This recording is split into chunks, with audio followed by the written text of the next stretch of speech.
Bonjour à vous qui écoutez cette nouvelle vidéo de santé prévention avec la daronne de la santé que je suis, doctoresse Thérèse, une infirmière. Le coussin de l'allaitement doit être la première chose qui entre dans la layette d'une femme en 2025.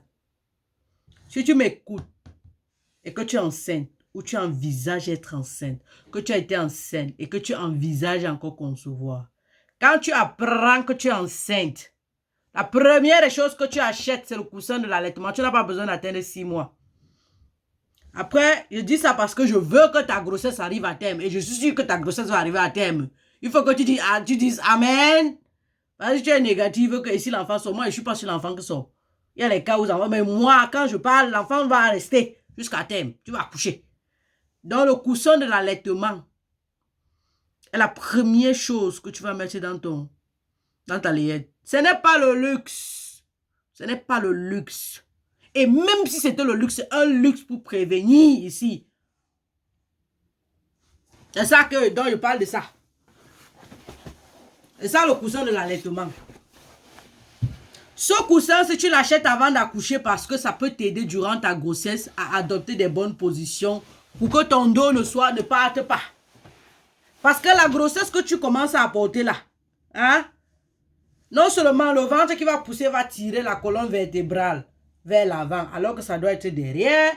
De deux, les hormones vont affaiblir tes os. De trois, le poids que tu vas prendre va non seulement affaiblir tes os, tes muscles, ajouter au ventre, ton corps même est dépassé. Sans oublier les infections à répétition parce que c'est la grossesse. Mais ce n'est pas un problème. C'est que quand tu vas accoucher, tu vas confirmer le code. Tu vas mettre ça sur le compte de l'anesthésie, mais moi je viens te dire que l'anesthésie, même si c'est que l'anesthésie a un effet sur toi, c'est seulement peut-être à 2%.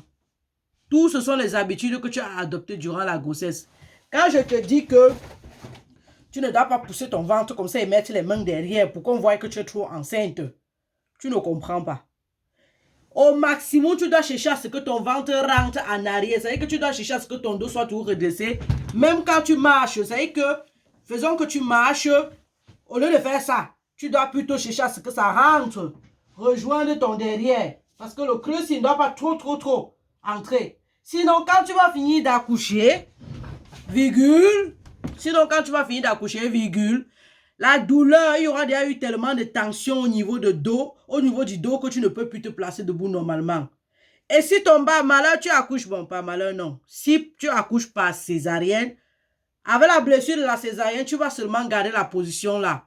Plus tu gardes la position, plus les tensions s'accumulent, plus la douleur augmente, plus c'est parti comme ça pour toujours. Parce qu'il n'y a pas de traitement.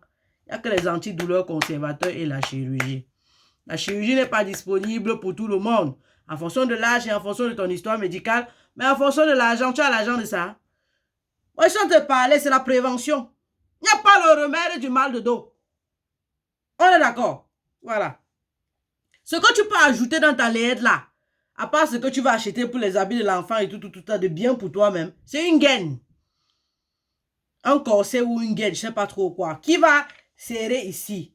Ici, théoriquement, tu vas te penser que je suis en train de dire que pourquoi tu as le ventre plat. Peut-être. Avoir le ventre plat aussi va jouer sur ta santé dans le bon sens parce que ça va t'aider à abaisser tes problèmes de dépression et autres, mais ça va te redonner ton estime personnelle. Mais je te demande de mettre la gaine pour que ton dos, comme je disais tout à l'heure, que tu as trop tiré durant la grossesse avec les tensions, pour que ça t'aide un peu à redresser. Si tu as fait la césarienne, attends la césarienne guérie 6 semaines ou 2 mois, je ne sais pas, 3 mois. Tu mets la gaine de temps en temps en journée, même seulement pour 2 à 3 heures. Et quand tu mets la gaine, comme je disais tout à l'heure, tu redresses ton dos. Hein? Au lieu de tirer, de faire le dos comme ça. Non. Tu redresses. Tu essaies de trouver une position correcte. Hein? On ne fait pas ça. Non. On redresse le dos de façon à ce que la colonne vertébrale, quand je fais ça, quand j'essaie de pousser mon ventre en arrière comme je suis en train de faire là, ça fait mal. Et si vous essayez de le faire, je vous ai expliqué, je vous ai même montré les exercices à faire. Quand on finit d'accoucher, on se couche sur le dos, on aspire le ventre en arrière, on se retourne sur le côté, on le fait. Vous ressentez une certaine douleur parce qu'effectivement, vous êtes en train de relâcher les tensions. Mais si vous accumulez les tensions parce que ça vous fait mal, vous aggravez votre mal. C'est un petit principe, un détail qui fait la différence. Qui vous explique ça si ce n'est moi? Donc, c'est important pour toi. Maintenant que tu as acheté le coussin de l'allaitement, comment l'utiliser, c'est aussi important.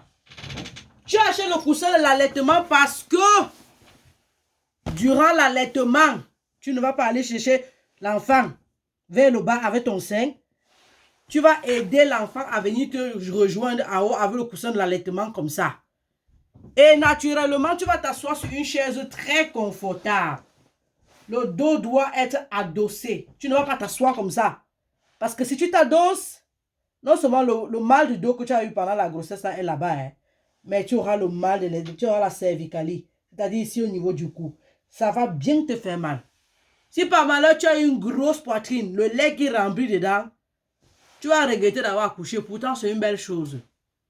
Je dis encore sans les détails que ce n'est que moi qui peux t'expliquer. Et j'espère que tu vas comprendre et partager. Je te dirai merci. Donc, le coussin de l'allaitement ici, comme je t'ai dit tout à l'heure, ça peut te servir même durant la grossesse à adopter les bonnes positions. On dort aussi avec. C'est pas seulement pour allaiter. Il y a des femmes qui trouvent du confort avec. Parce que la grossesse aussi, c'est pas facile. Pour adopter les bonnes positions. Ce sont les positions du quotidien qui causent le mal de dos, les mal des articulations et autres. Au-delà des maladies comme le rhumatisme qui vient au niveau, lors du 3e âge, c'est-à-dire à la vieillesse. Mais généralement, si on a les mal, on a les crampes, on a tout ça quand on est jeune, il peut y avoir des carences en minéraux, mais ce sont des positions du quotidien. Et ça, j'agis sur la grossesse parce que après la grossesse, beaucoup de choses tombent que... Ça là, avec ça, j'ouvre le chapitre sur les positions du quotidien. On pourra parler des professions comme les informaticiens, les couturiers, les chauffeurs, on pourra parler parce qu'ils ont du mal de dos. On pourra parler des personnes comme qui travaillent dans la sécurité, qui se placent debout tout le temps, ils ont mal au dos parce qu'ils appuient trop le tendon, ils appuient trop le talon, ils restent longtemps sur le talon. Donc, c'est tout un tas de choses, hein. J'ai dit, c'est pas un luxe. Et même si c'était un luxe, pour vous, souvent, quand on dit souvent les choses, ou quand vous voyez les gens faire, oh, tu veux montrer que tu as l'argent. Si tu n'as pas, j'ai dit, tu économises pour m'acheter ce coussin. Hein. On se voit. Bye, hein. Bisous. Ah, c'est la dame dans la santé 3.0. Cheers.